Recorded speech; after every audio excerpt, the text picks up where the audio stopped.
কোচবিহার দক্ষিণ বিধানসভার বিজেপির বিধায়ক রথীন্দ্রনাথ বোসকে বিধানসভায় স্পিকার করার সিদ্ধান্ত নিয়েছে ইতিমধ্যে বিজেপি। কোচবিহারের এই বিধায়ককে স্পিকারের পদ প্রার্থী করলো বিজেপি সরকার। আর এই প্রথম উত্তরবঙ্গ থেকে স্পিকার হিসেবে দায়িত্ব পেতে চলেছেন কেউ।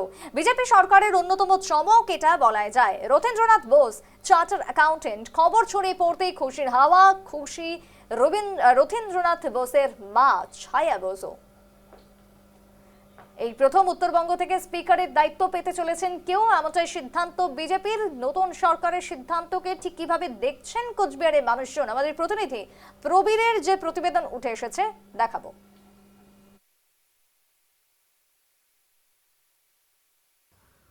প্রতিদিনের মতো বাড়ির দৈনন্দিন কাজে ব্যস্ত ছিলেন তিনি।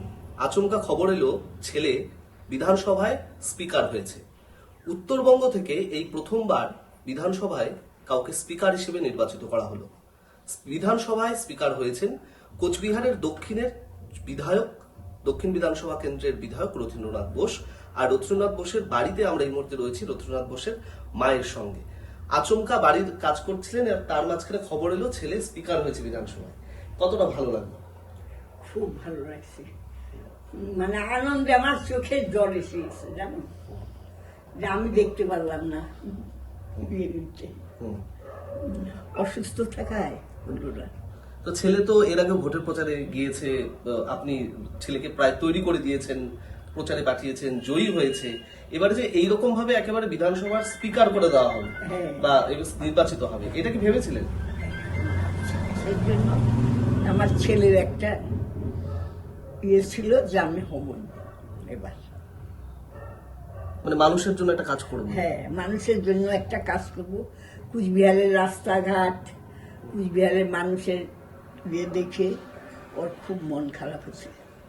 ও বললে আমি যদি হই আগে কুচবিহারটাকে আমি।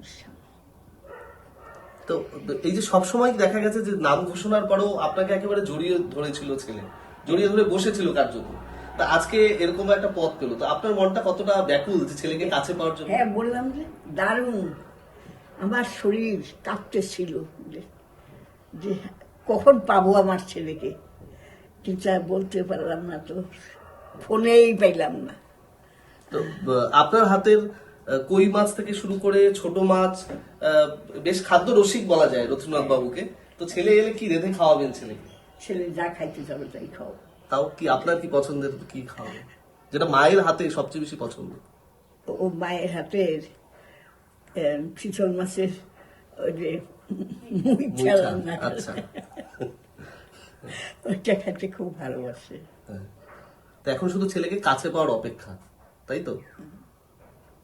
বেশ, এখন শুধু কেবলমাত্র ছেলেকে কাছে পাওয়ার অপেক্ষা এবং নিজের পছন্দের মায়ের হাতে যেটা সবচেয়ে বেশি পছন্দ রথীন্দ্রনাথ বোসের, চিতল মাছের মুইঠা, সেটাই খাওয়াবেন, রেঁধে খাওয়াবেন মা নিজে তার ছেলেকে।